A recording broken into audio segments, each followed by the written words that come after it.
Good morning, everyone. Hopefully you can see and hear us. We will start in around about 1 minute.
Okay, it's just after 10 o'clock. There are still people entering the room, but there is quite a bit to get through, so we'll make a start. So good morning, everyone. It's great to be with you this morning, introducing our 2024-2025 FFT and GL Assessment, Key Stage 4 assessment service for secondary schools.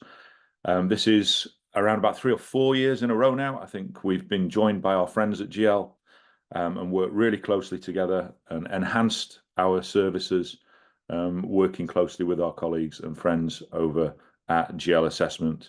And there are some brand new updates that we're going to share with you today.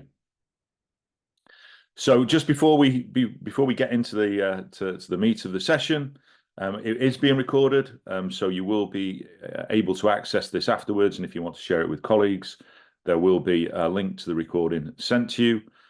No images of any delegates will be captured, though, in the recording. We've muted all the microphones, but please do use the Q&A section to raise any questions throughout the sessions. Now, Sean, Sophie, and I will be able to answer some of those questions when we're not presenting, but what we will do is we'll come back at the end and bring any of those frequent questions that are coming up. We'll answer those towards the end. The slides will also be emailed out, so please don't make notes. You will get a copy of the slides. If there's anything specific about your school, please don't put that in the Q&A. If you do have any specific school queries, please put those into an email and send them to our support team, or you can call the number at the bottom there and just choose option 2.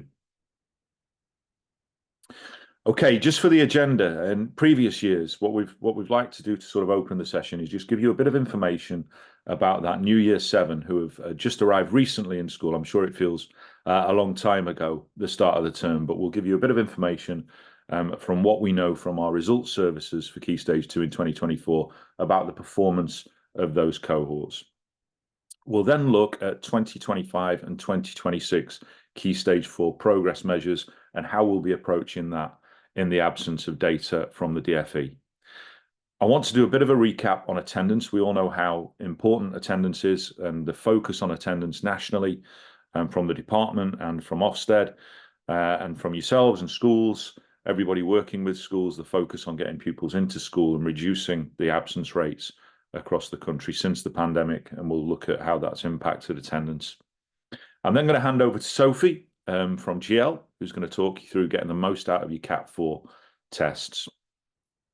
Sean will then pick it up at the end there. He's going to show you how to use your new dynamic estimates within FFT and generate those estimates almost instantly. And he'll talk a bit more about the vocationals that were just released yesterday, the Cat4 vocational estimates, and then go through some of the updates to the system as well that have been added since last year.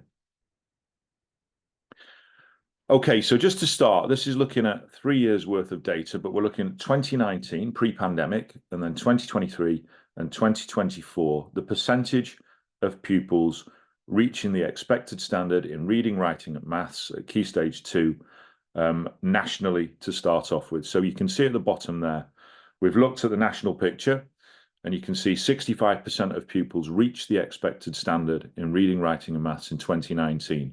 We know there's been an impact since the pandemic, and you can see that the last 2 years, it's 60%. So it's stayed quite stable, and it's still a fair bit behind where it was pre-pandemic. Lots of people attending today, and you'll be from lots of different areas around the country. So what we wanted to do is just look at how that differs throughout the country, and this will be meaningful for depending on where you're based. I think the key one to pick out is London at the top there, where you can see this year it's 67%. It was 71 in 2019 pre-pandemic. It is 67 now, and the rest of the country is broadly in line, anything between sort of 58% and 61%. But it's the London you can see where there's the big difference in the expected standard, which existed pre-pandemic as well, where you can see there. We know the overall picture. We've got 4 years worth of data there. So as we saw in the previous slide, it's 65% in 2019, reading, writing and maths combined, and then 59%, 60%, and then using the data that we've collected this year from primary schools, we're also staying at 60%. But what does that mean for different subjects? Are they all the same? Are there some subjects vary? Well, we can see there, looking at reading, writing and maths, that reading is actually broadly in line to where it was in 2019. There's very little change there. It actually went up in 2022, but you'd say it's broadly in line across those 4 years. It's very different for writing and maths, where you can see 79% and then around about 72, 73%. And sort of the biggest impact there, I think, if you can look at the greater depth or the higher standard in the pink purple color there, you can see that it's a lot lower for writing since the pandemic. And we can speculate on some of these reasons. Obviously, accessing reading from home is a lot easier than accessing maths or writing. You could also talk about the catch up and the funding centrally around reading. Maybe that's had an impact there. I wanted to pick up and talk a little bit more about the SEND pupils and look at the performance of SEND pupils. There's a lot of focus, obviously, on the disadvantaged group, but I wanted to just pick out some data on SEN support and those pupils that are in receipt of an education healthcare plan. Now, you can see at the bottom there, those pupils that are on no SEN, around about 7 in 10 pupils achieve the expected standard or above in reading, writing and maths. What does that look like for those pupils in receipt of SEN support? Well, you can see it's 26%. So, 2 or 3 pupils in 10 that are in receipt of SEN support actually go on to achieve the expected standard in reading, writing and maths. What about those in receipt of an education healthcare plan? And you can see that goes down to around about 1 in 10 pupils that achieve the expected standard, and a very small amount of pupils there, around about 1%, achieve the greater depth or the higher standard. And just the one to pick up when you're looking at the higher standard as well, you can see for writing for those pupils on an education healthcare plan, it's much lower than it is in both maths and in reading. And let's unpick those figures for those SEN pupils, looking at the tested subjects of maths and reading. So we've looked at the data for those that aren't in receipt of SEND support, and you can see it's 83, 84% across maths and reading that achieve the expected standard or greater depth. And that reduces when you look at those pupils on SEND support, and you can see it's around about 45, 46, 47% across maths and reading. But you can then see that there's a big increase there in the pupils that actually access the test but do not meet the expected standard, around about 50% across both reading and maths. But what about the picture for those pupils receipt of an education healthcare plan? And you can see actually there, the dark figures there, the grey figures, the grey shading, is actually pupils that were working below the level of the test, did not actually take the test. And that's around about 50% of pupils on an education healthcare plan that don't actually take the test because they're typically on the engagement model or previous to that on the P scales. I've left this slide in. We will update this slide with the 2024 figures, but the picture is very, very similar. And this is looking at the absence rates of pupils when they're in year 6. So this is your current year 8, and it's looking at the absence rates across year 6 for these pupils. So you've got the percentage of pupils vertically and horizontally, the percentage absence in year 6. And that's the 2019 figures. But when we look at 2023, you can actually see for those that are with a lower level of absence, it's actually reduced. But you can see as you move along to the right-hand side, where that's reduced, all of these with increased percentage of absence has gone up since the pandemic. And just a little bit of a summary there, but 15% of those year 6, so current year 8, and we believe this is very similar for the current year 7 from when they were in year 6. So 15% were persistent absentees in 2023, and compare that to 7% in 2019. So it's doubled since the pandemic. Why do we talk so much about attendance and the impact that it has on performance? Well, we'll look here at the average Progress 8 score by the percentage absence in year 10 and 11 from the 2023 performance tables information.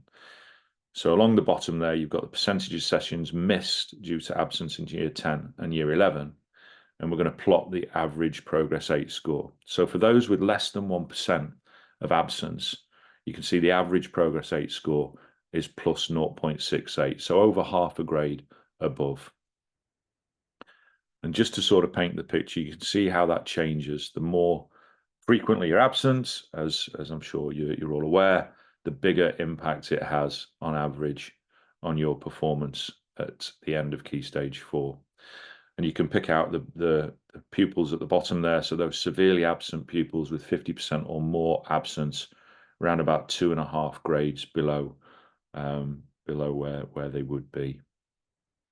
I do want to focus on this group. There's a lot of focus around those between sort of 5 and 15% and trying to sort of push those pupils into that next bracket up, that 1 to 5%. And you could see by doing that, you'd see the impact that it would have on those Progress 8 scores. If they were moved into that band above and that absence was addressed and pupils were attending more, you'd be able to see how that would impact performance for the end of Key Stage 4. So 2025 Key Stage 4 progress measures. We will be using the KS4 data from all of those schools that took part with their year 7 cohorts at the start of the pandemic. We'll be able to provide progress measures in the absence of those centrally provided progress measures from the department. So as I've mentioned, it won't be published. There is no basis for progress measures from Key Stage 2, but we will be working closely with our colleagues and friends at GL Assessment to provide you with a new progress measure, which we're calling here KS4 to Progress 8, that is similar in nature to Progress 8. And we'll use the similar methodology that's used by the DFE to calculate Progress 8 and all the separate pillars of Progress 8. And then for other indicators, including subjects, we'll use the typical FFT style value-added measures, and we'll use the KS4 across all the different batteries, the gender and the month of birth of pupils to calculate that value-added information. We'll assign pupils to prior attainment groups, just as they do with Key Stage 2 data with the DFE, and we'll use the mean CAT score and we'll round that to the nearest whole number. We'll make a call on how many prior attainment groups there'll be, but it's likely that there'll be for every integer between 80 and 120, which is more than the usual 34 prior attainment groups, so it's more granular, but we will use some banding at the lower and the upper extremes where there are fewer pupils. What is the sort of foundation for using CAT towards a Progress 8 or Attainment 8 measure? So along the bottom there, you've got the prior attainment groups based on the mean year 7 CAT information, so ranging from 73 through to 132. And then we'll plot that against the Attainment 8 score, the mean Attainment 8 score, and we'll use the 2023 data just to sort of demonstrate this. And what you can see there is it's a great foundation for predicting that and actually using as a prior attainment basis for future performance. The higher the scores you get in your mean year 7 CATs, the higher the scores you tend to get in attainment 8. I want to unpick it a little bit more though, and what I wanted to show you here is obviously you can see along the bottom is progress 8 and going up is the KS4 to progress 8. Now we've done this using the data of around about 530 schools that had 50 or more pupils that had KS4 data. And you can see the correlation between the progress 8 and the KS4 to progress 8 is very, very strong across the vast majority of schools there. There are a couple of things I wanted to pick out though. So we can see, yeah, very strong correlation. But if we look at these schools here, so progress 8 score of around about 0, but using the CAT to progress 8 for the same cohort within that school, you'd see it's just about minus, say around 0.8. And then the flip side, another school here with progress 8 score of 0, but it's around about 0.8 positive when using the CAT data. The key thing here is, all I want to sort of point out is really strong correlation, but they are different tests and they are differences in what you might see. So a quick update on our estimates. We've updated our estimates. These actually went live yesterday, and Sean will talk a little bit more about some of these updates in the session a bit later. One thing I wanted to pick up though is we're looking at the year 11 2025 cohort in the pink here and the CAT scores by that cohort. And then the line going through there, the dark line, is year 11 2023. And you're looking at the bottom there, it's the year 7 CAT score. And then we're looking at the cumulative percentage of pupils achieving those different scores. And what we wanted to sort of pick out here was the gap here. And all we're looking at is saying that the mean score for current year 11, when they took their CATs in year 7, was actually below what you'd typically see and what we actually see for that cohort that finished year 11 in 2023. So bearing in mind what we've seen with that cohort in 2023, and we know the data that's coming through for 2024 from schools as well, and we'll get obviously the full published data for that as well. What we've done is we've adjusted these estimates to take into account current performance. So we've increased this so you can see a truer reflection of those estimates from what we typically see from pupils taking the tests. And then just by increasing those, you can see the impact. It's brought it broadly in line now with where it is in 2023. So we've increased our estimates to take into account that lower performance from the cohort that took those tests in year 7 at the time of the pandemic. The last thing I want to touch upon is we've talked about the estimates and how we use them in our target setting area. I just wanted to pick up about how we will also be using them in our Aspire pupil tracking system. Now, around about 1,900 schools have taken part so far in our early results service, which used our new tracking system this year. It will be available for current year 10 and current year 11. So you'll be able to start assessing those pupils and then comparing their performance and predictions to their estimates on the basis of the KS4 data. So you'll be able to continually track and monitor. Very, very soon in the next couple of weeks, it'll be year 10 and year 11. And then later this term, you'll also be able to look at the Key Stage 3 cohorts as well through our tracking system. And that'll use its own schemas as well as looking at the 9:1 scale as well.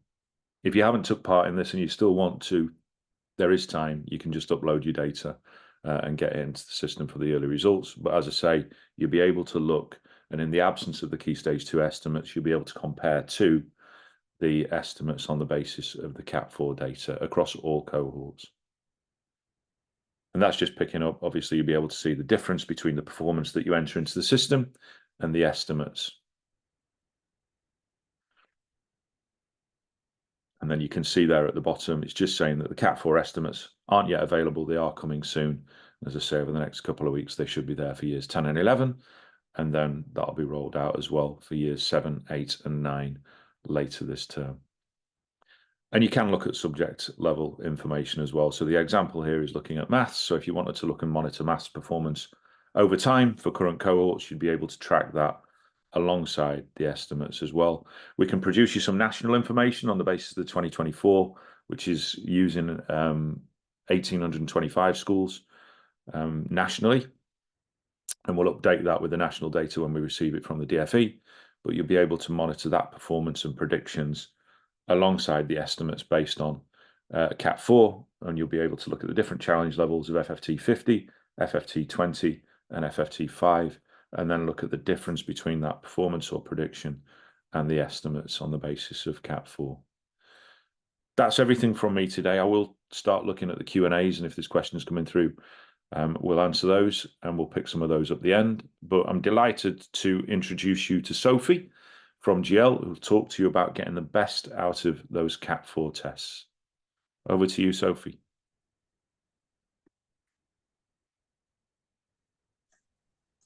Could you just allow my video, please, Craig or Sean? It won't let me turn it on. Of course. Okay, thank you so much, and good morning, everybody. Thank you for being with us. It's really exciting to be able to talk to you about KS4 this morning. Just going to share my screen.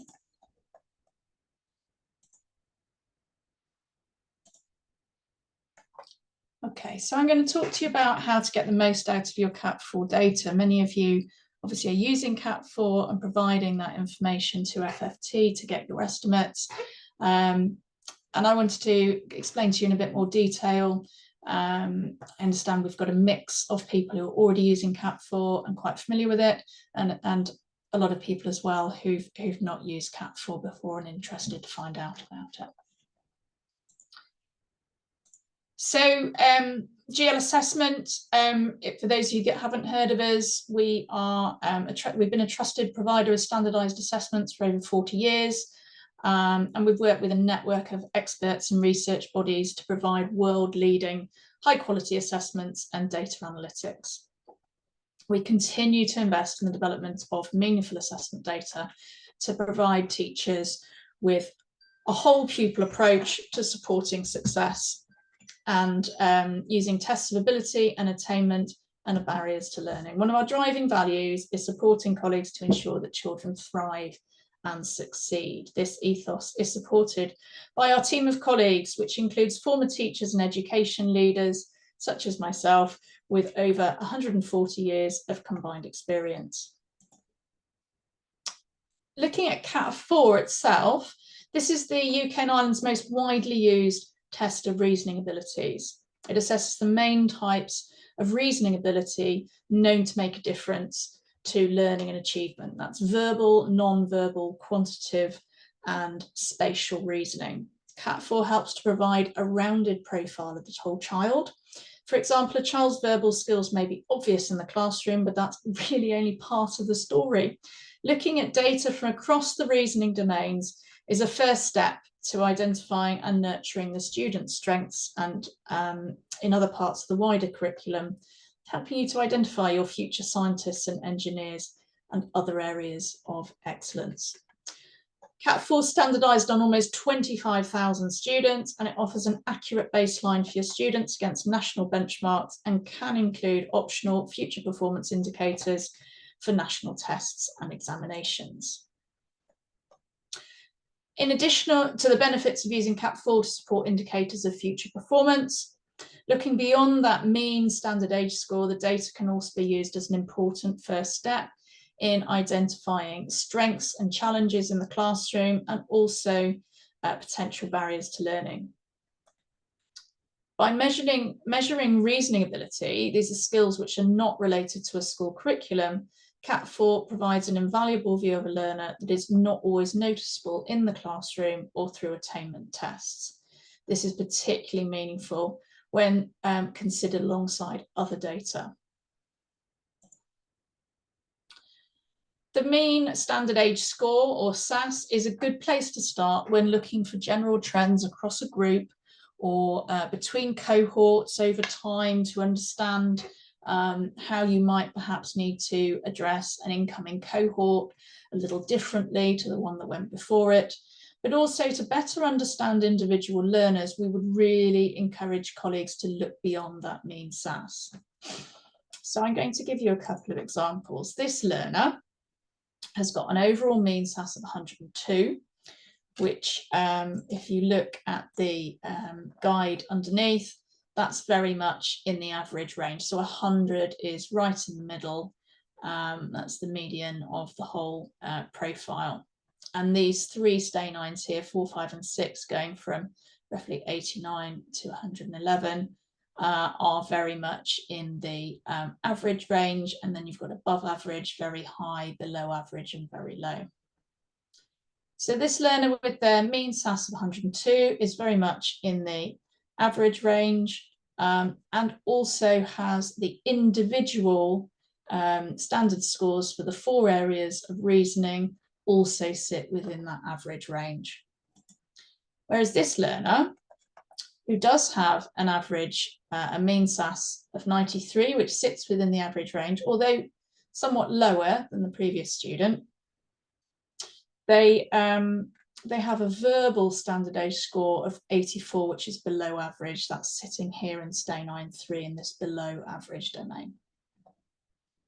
You can use the filters in your HTML report, or you can take the Excel report and add some conditional formatting to help quickly identify these learners with particular strengths and/or challenges, which could have implications for accessing the curriculum. This student, for example, with a low verbal reasoning ability is likely to have difficulty and some barriers to accessing the curriculum in all areas, and may also be an early indication of a possible barrier to learning. We describe learners as having an even or an uneven profile in KS4. Those with scores that are broadly aligned, like Jonah, would be described as having an even profile. This indicates no one area of specific or relative challenge. Harmeet, however, has a discrepancy between their highest and their lowest SAS, which makes their profile uneven or spiky. This indicates that they have a relative challenge here in the area of verbal reasoning. It is possible to have an even profile that's average, like Jonah. His scores sit within that average range, or above average or below average, the latter indicating a general low reasoning ability. Similarly, an uneven profile may indicate a different area of particular strength or challenge. So each profile should therefore be considered in the context of wider evidence. So there are a number of ways that you can put this into context and work out what your next steps will be. So really recommend that you look at the individual report for teachers to get an idea of exactly what their profile is. You can look at the number of questions attempted in each battery, and this might provide insight into how well each score reflects each student's true ability. You can also look at the confidence bands to check whether above or below average scores could have been average in different circumstances. Consider what the student's cognitive strengths and weaknesses might mean for his or her learning. How can you best support the student? And there are also available individual reports for parents that can be shared with parents, which will explain some of the challenges and some of the strengths of their child, and perhaps some ideas around which areas of the curriculum they might be needing more help with or feeling less comfortable with, and some tips about how to help with homework. There are also individual reports for students to help them understand their own profile.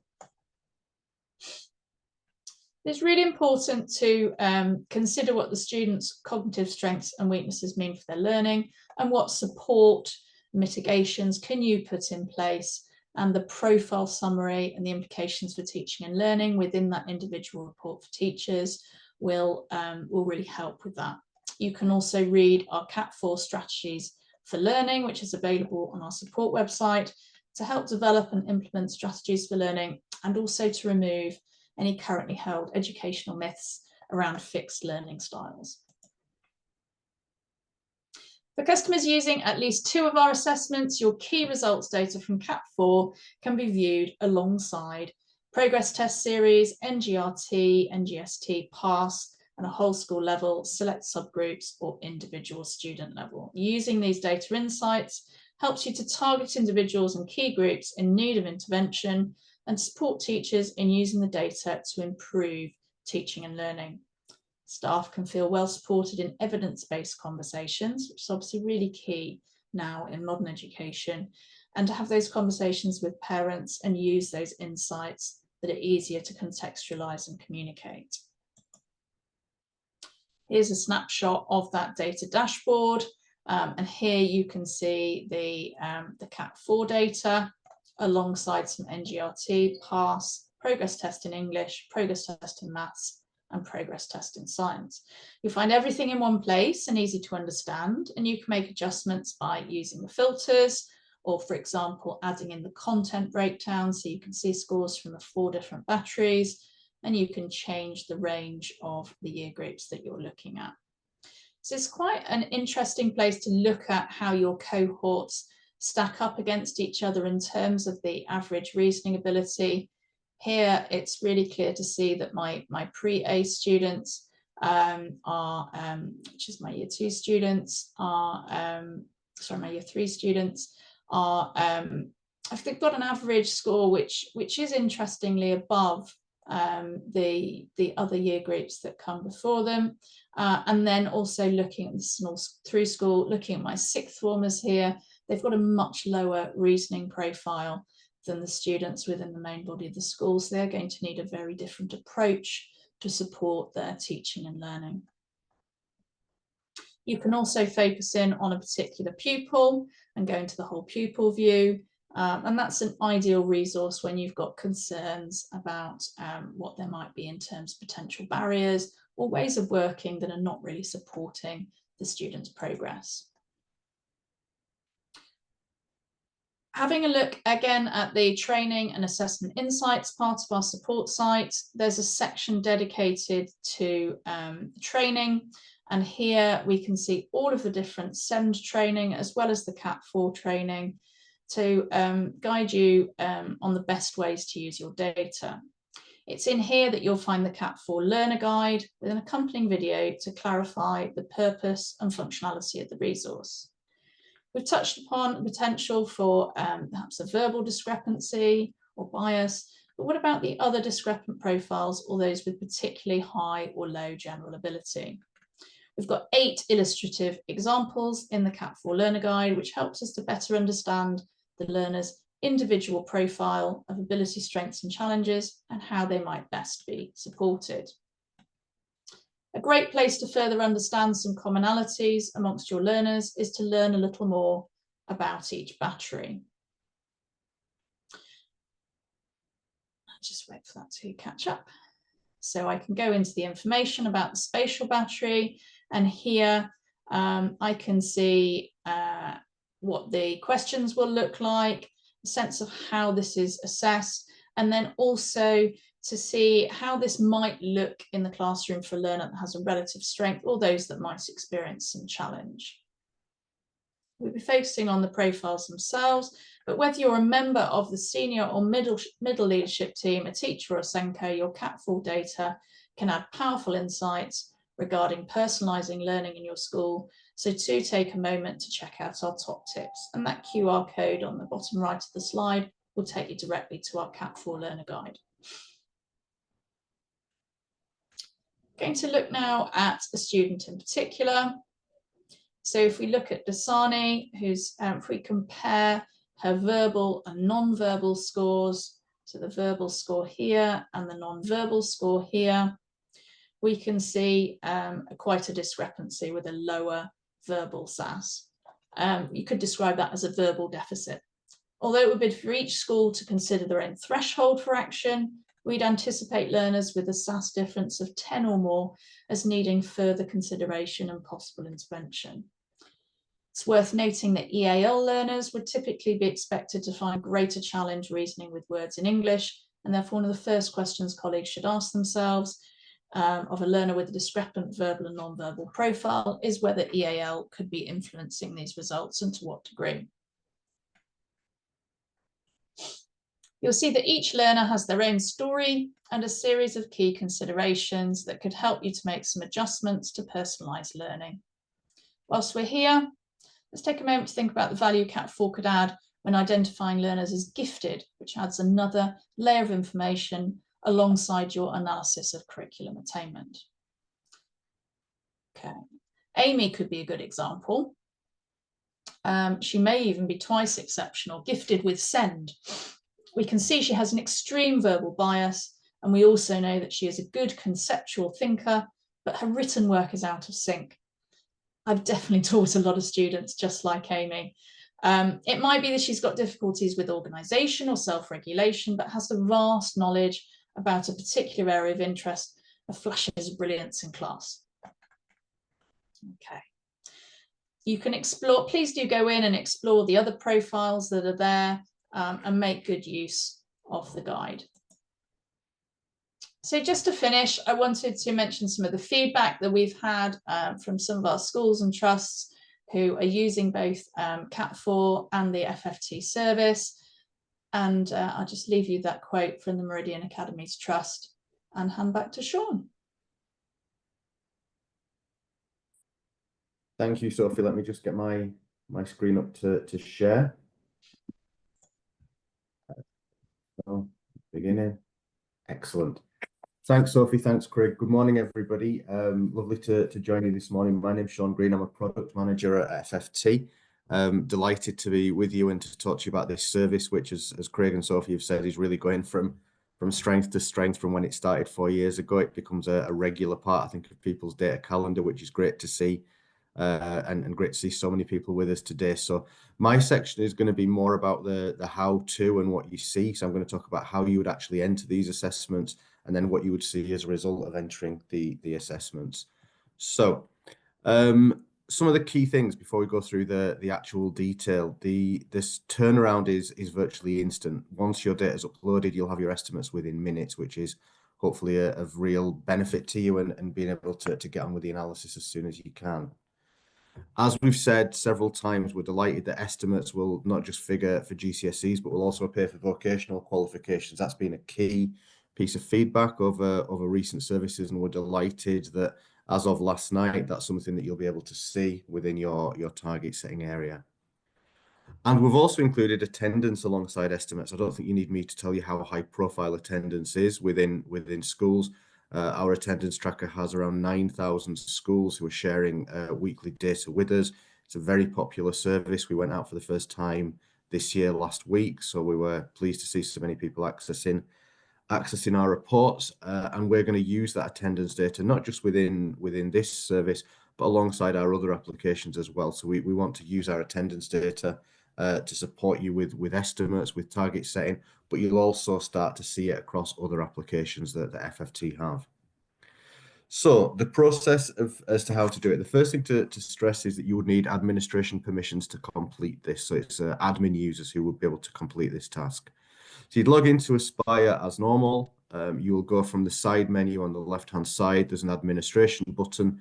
And from there, if you click File Exchange, that will take you to where you need to be. And when you get to File Exchange, you've got these two options that you see at the bottom. One is for the 2024 results service. That was our summer results service. And then the second one is the estimate service. And that's the one that you're going to need to be able to use to upload this data. So then once you're there, you need to start thinking about your templates and which test that you're planning to do. So step one is downloading the templates. We've put a link there to GL's guidance on choosing a test level. I've taken a very quick screenshot there showing the different recommended test levels for each year group from 7 through to 11. I know we've had various questions about this in the Q&A. So they're the recommended KS4 levels. So you see that information and then decide which level you're going to do. From there, you can then choose from the 24-25 drop down the year groups that you're going to administer the test with, and then their appropriate levels. And then by pressing download XLSX, that will download you the file, and the file will look like this. So what you'll see is it's already pre-populated. It's taken from the data that you share with us every night in Aspire Data Exchange. So if you've said you're doing this with year 8, we will generate a file for year 8 and subsequent years which you choose to do. So the template looks like this. You can open it in Excel. There are 4 different batteries that you'll be aware of within the Cat4 series of tests: verbal, non-verbal, quantitative, and spatial. And there's a space there for you to input the standardized score for each student for each of those batteries. The valid range is between 59, 100, and 141. Anything that sits outside of that would be rejected as invalid. We can't generate any estimates if there's any blanks. So you do need to complete, please, all four batteries. And as I said, a lot of that is pre-populated, so you'll have information about your school, its DFE number, student, all that kind of basic information will be filled in. All you need to do is to input the 4 separate areas for each of the Cat4 batteries. Once you're happy with that, you need to upload it and send it back to us. So you'd go back to File Exchange, which is where you started in this.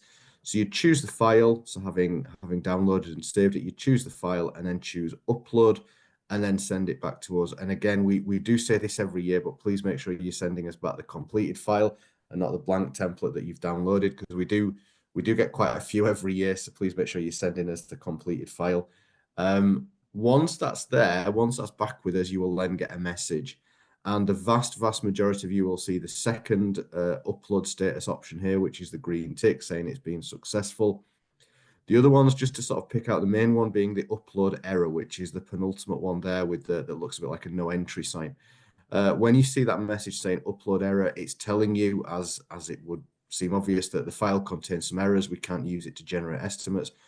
But what we would do is we would say these are the errors. It would be in this column or on this row, for example. We're not just saying to you, there's an error, off you go and try and find it. We'd be telling you, you know, this data is invalid, something is wrong here, etc. So it will tell you what the error is, which you can hopefully then rectify and then re-upload back to us, and then the process can begin again.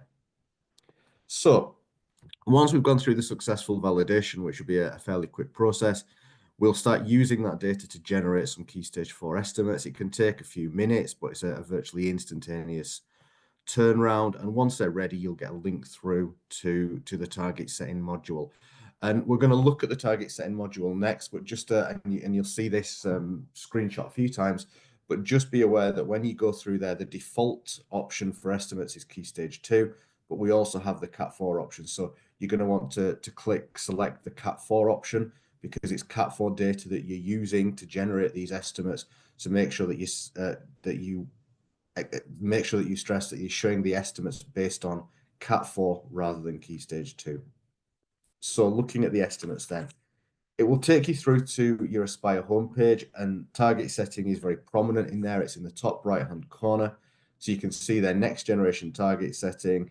If you click on that, and it will take you through to a series of reports that we're going to look at in a bit more detail now. And the first one of those is the single subject reports. There's a school dashboard, which looks at sort of wider school measures, and the subject dashboard, which, as it would imply, looks at individual subjects. So in this one, we're going to look at a single subject. You could look at multiple. We're going to look at single today, because that seems to be the main one that people would use this for. So in here, again, just a reminder, as I said earlier on, make sure, please, that you've got estimates selected on Cat4, because if not, it won't show you the Cat4 data that you've brought through. So you're selecting estimates based on Cat4. It's a single subject report, and the subject, and it defaults to this at GCSE, is English language.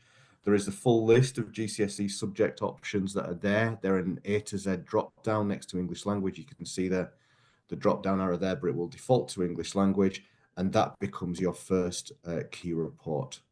So looking at the report in more detail, the indicator, the default indicator there, is percentage at grade 4 or higher. There are other indicators you could use. You could use percentage at grade 5, 6, 7, or 8 or higher. You could look at average point score on a 1 to 9 scale, etc. So there's plenty of other things that you can do with this. It will show all the students with an estimate within English language, which is why you've got this option to drill down further by using year groups and teaching groups, because it's likely you'd want to use this to look at a specific year group, and then possibly drill down that bit further and look at specific teaching groups within there. So it would start with the whole picture, but then you can choose which groups, which year groups, which cohorts, which teaching groups you wish to focus on. If you look at the report that we're just looking at on screen at the bottom there, you've got 3 different estimate models on there. You've got FFT 50, FFT 20, FFT 5. There are 3 levels of challenge that you'll be familiar with within FFT. 50th level of challenge, a more challenging level of challenge at FFT 20, and the most challenging at FFT 5. And you can see that the estimates are adjusted based on the level of challenge that you choose. There is a toggle at the bottom left that you can see there, which allows you to change the level of challenge. At this stage, you don't need to, because all we're showing at the minute on this screen is the full composite set of options at FFT 50, 20, and 5. But that will be something that will come into play when you start looking at the different pupils. So at the minute, you can see them all on screen anyway. The other thing that you can do on here is you could go down further into pupil groups. So you can select combinations of these groups. So you could select FSM boys, you could select high attaining girls. And again, each school has a different context. Each school has different groups that they're really focused on, perhaps because of previous results or historical strengths or weaknesses in certain areas. So that's what you can use this pupil context filter to do. I did talk about the 50-25 toggle. As I said, at this stage on this screen, because we're only seeing the top half of the report, you don't really need it. But when you come to see the pupil reports, that's when it will become really vital to use that. And speaking of the pupil reports, this is what we're going to look at now. So this is just further down the screen. So we're looking at the pupil reports. So you've got those headlines sitting at the top in terms of 50-25. This is when you start looking at individual pupils. So on here, to the left of this, you've got some contextual information such as FSM6, EAL, SEN status, prior attainment bands. But what you've got now, you can see that you've selected Cat4 attainment as the input measure, and you see that presented back to you here. So you've got the 4 batteries, and then you've got the mean cat. And just thinking back to what Sophie said about looking at profiles within there and looking at the mean cat, is probably you need to go beyond that. You need to look and see if there's a kind of a spiky profile within there. So whilst the mean cat is in there, we would again certainly stress that what Sophie said, in that you need to go in and start looking at the different batteries within there and look for different discrepancies in terms of bias.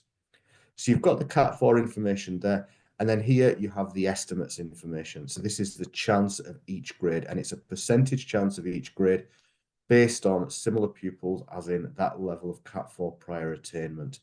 So we take all the GCSE grades from 1 to 9, and we take all our historical data, and we go back and we look at the chances, the historical chances of achieving those grades. And what we find within this situation is we can see that grade 3 is the most likely outcome for this student.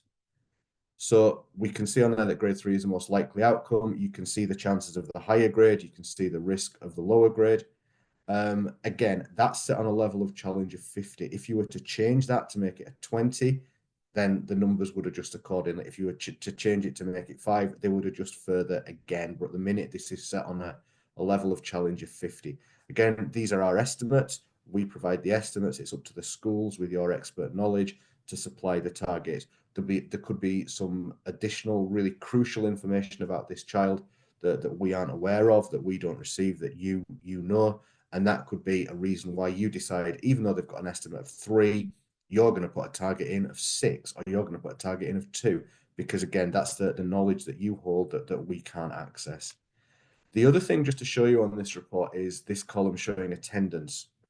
And as we said, attendance very, very prevalent and continues to be so within education. So we're taking data from our attendance tracker product, and we're showing you year-to-date information. So this is up to the end of the previous week. It updates every week.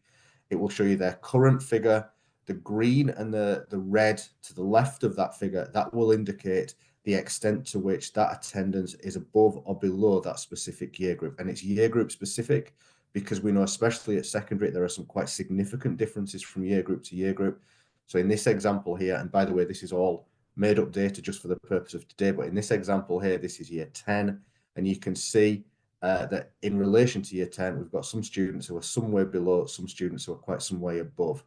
The other thing you've got on here with attendance are alerts. So we'll alert you to anyone who is persistently absent, as in an attendance figure of 90% or below, severely absent, 50% or below. And if you're looking at that letter when it says R is something that we've come up with, which just means risk, as in a risk of becoming persistently absent. And that would apply to any students whose attendance is sitting just over 90 to 92%, because with these students, 1 day absent here and there could easily push them into that persistent absence group. So that's an overview of the GCSE single subject report. But as Craig said, we're absolutely delighted that last night we're able to release to you vocational reports as well. So again, it is virtually identical. We didn't want to reinvent the wheel with this. We know that the GCSE report is very well used and very well understood. So we've tried to replicate it for vocational. So what you'll see on here, instead of it saying GCSE, it will say vocational. And in this example here, we're looking at animal care. There is again a drop down, A to Z drop down of all the relevant vocational subjects. The indicator that we've chosen is level 2 pass or higher. That becomes the default indicator. Other indicators that sit on here are merit or higher and distinction or higher.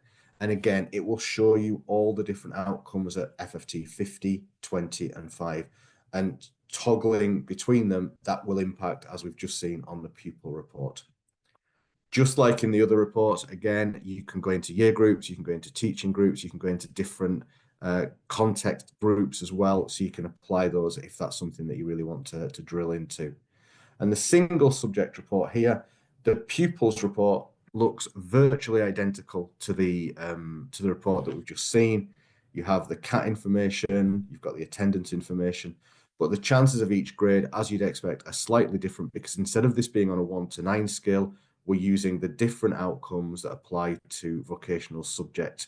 So you have a percentage chance of reaching a level 1 outcome, and then level 2 is broken down into pass, merit, distinction, and distinction star. And just as with the previous one, we've gone back over similar pupils with similar CAT attainment within this subject, and we've put in our most likely estimate. We've put the chance of that being a lower grade, we've put the chance of that being a higher grade as well.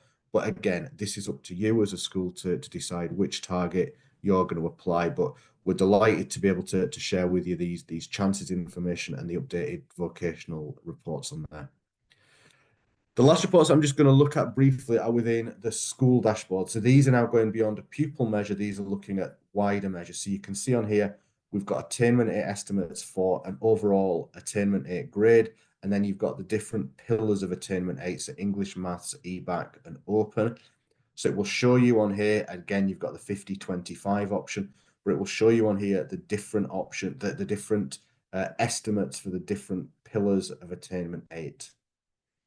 If you go to the pupil overview, and again, you've got the option to select year groups, but by going into the pupil overview on here and the pupil report, what you can see is the background information. So again, contextual information, FSM, EAL, SEN, prior attainment, etc.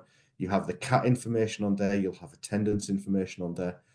But what you will have also is this range of indicators. So you've got the attainment 8 overall, and then its component pillars. You've got entry information, so entries for EBAC, entries for open, again, based on similar pupils. You've got the basics information at 4+ for English and Maths and at 5+ for English and Maths, and then a probability of achieving 5 or more GCSE grades between 7 and 9, because a lot of schools say that they find this a really useful indicator to see the overall spread of grades and how well they're achieving at the top end. Again, we're going into a bit of an unknown for the next 2 years with no Progress 8 for 2025 and 2026. Craig has explained the kind of the interim solution that we're proposing. We're also going to continue to show a range of different measures, so you've got a really strong handle on how your students are performing. So that's the pupil overview report as well. Okay. I hope that's given you a good insight into how to upload the data and what kind of data you'll see having already uploaded it. When I wasn't presenting, I was looking at quite a few questions that were coming through. I saw some around, can this be applied for all year groups? Can you enter data for all year groups? Yes, you can. There's different levels of CAT tests, levels D through to G, for year 7 through to year 11, and I put a screenshot on screen around that. There was a question around vocationals, which obviously was preempting the presentation I was going to do by showing the different vocational ones. Obviously, I've been out of the loop for the final bit of the presentation, so I'm just going to bring Craig and Sophie in and just see if there's any questions that you'd want to share that came through. Not a problem if not, but like I said, rather than open up the Q&A now, if there's anything that you'd like to share. Craig, Sophie? Craig, there was a question that came into the Q&A that I really wanted you to answer. It's from Rupert. Can you explain the merit of using FFT generated benchmarks instead of just using the KS4 GCSE challenge grade? Sure. Yeah. So I think you'd use these in combination. But what I would say is the additional information you will get with the estimates within the system is the percentage chances of pupils achieving each grade, and also the different challenge bars that you can use to say, let's base it on the top 50 percentile, top 20 percentile, and top 5 percentile, and take into account information from your own school. So I'd use them to complement each other, and then I think you'll get that more granular level around what percentage chance pupils have of getting each grade based on their KS4 data. Is that okay, Sophie? Anything to sort of add on that one, or? That's great. Thank you, Craig. No problem. I have been answering a lot whilst we've been going along, but I'll answer a few that are just coming in. One around when will I get year 7 estimates based on Key Stage 2? We'll provide these as soon as we get the data from the Department for Education. So we will receive that and tend to receive it September, October time. It hasn't arrived yet. As soon as it does arrive, we'll load that up and you'll get estimates for your year 7 cohort. That's where the data comes from. Another question was asking, where does that data come from? Do you have to upload it? No. We'll get that from the DFE and we'll load those for you as soon as we receive it. I think there were some questions around, can we get T-level information at Key Stage 5? It's not available in the system yet, but it's on our development roadmap. Is the webinar going to be emailed? Yes, you'll get a link, hopefully later today or tomorrow, with a video of the webinar. I'll continue to come back on some of these, but I don't think there's any that have been frequent questions. I think we had a question around getting into upload estimates into the system. I'd use the target setting area. We know there's an issue with one of the links in the admin area at the moment where it's taking you through to assessments and not actually the file exchange area. If you go into target setting, you'll be able to get in that, and we will fix that link as well. I don't know if there's anything else coming up, Sean, that you wanted to answer. They were the main ones. As I said, I was sort of answering before I was presenting, and so I just wanted to see if anything major had come up in the interim. The one thing I would say is that beyond this, if there's any further queries, there are contact details there for our support teams, both at FFT and at GL. So there's phone numbers, there's email addresses there. So anything that hasn't been answered or that won't be answered by reviewing the presentation, etc., then please do get in touch. Anything school specific, as Craig said at the start, obviously that's the best route to go down anyway. As we said, we'll get copies of slides, recordings, etc., out to you as soon as we can. I hope that's been a useful session. It's been fantastic to see so many people here again. We had a session on Tuesday with similarly large numbers, so it's great to see that this service continues to interest people. We think it's a really vital tool to be able to get these estimates and then to assess how your students are doing. We work very closely with GL and we sincerely hope that we continue to do so, and we hope that you continue to find the services that we and GL provide helpful for you in your day-to-day business in schools. Anything else from Craig? Sophie? Yeah, I think that I'll answer a couple that are just coming in. Okay, hot off the press. I think Sue's asked, why is the file upload closed? So if you give us a shout, we'll have a look at that for you. It should not be closed. You should be able to upload your data now. So if you drop an email into the support desk, I can look at that for you. Will there be estimates for future vocational subjects? Yes, as soon as we can calculate those, we'll calculate those for you. And if there's any subjects or qualifications that count towards headline measures, we can do that for you. How often do estimates change? So estimates, we tend to refresh every year, and we'll work closely with GL to do that on the basis of the CAT estimates as well. to take into account latest national performance. So you will get the latest national data based on how pupils are performing, because it does tend to change a little bit each year. So we update them each year, but only once a year when we get that full data set through, or when we work closely with GL. I think I've answered the one around Key Stage 5, that we will look to provide estimates for vocational and T levels for Key Stage 5 as well. It's on our roadmap. And I think that's everything. So if there is anything specific or I've missed anything, please do send us an email in and we can pick that up. And I think, as Sean said, thank you very much for taking the time out to join us today. We really appreciate it. Hope you found it useful, and we look forward to seeing you at future webinars. Thank you very much, everyone. Thanks, Craig. Thanks, Sophie. Have a good day, everybody. Thank you. Thank you. Goodbye, everybody. Bye.